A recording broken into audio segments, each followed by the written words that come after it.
You stayed after class today. Is everything okay? Yes, sir.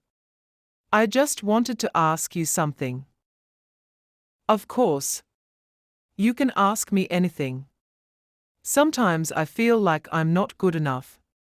No matter how much I try, I can't get the best results. I'm glad you shared this with me. Tell me, do you compare yourself with others? Yes, my classmates are doing better than me. It makes me feel discouraged. That's a very common feeling.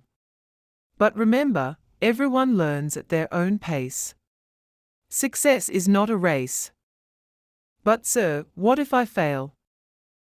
Failure is not the end. It is a part of learning. Every successful person has failed many times before they succeeded. Really? Yes.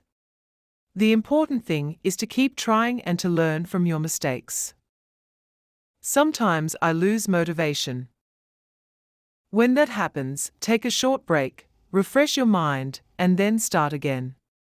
Also, set small goals instead of big ones. Small goals. Yes. For example, instead of saying, I will be the best, say, I will improve one chapter today. Step by step, you will improve. That sounds easier. And always believe in yourself. Confidence plays a big role in success. Thank you, sir. I feel much better now. I'm always here to help you. Never hesitate to talk when you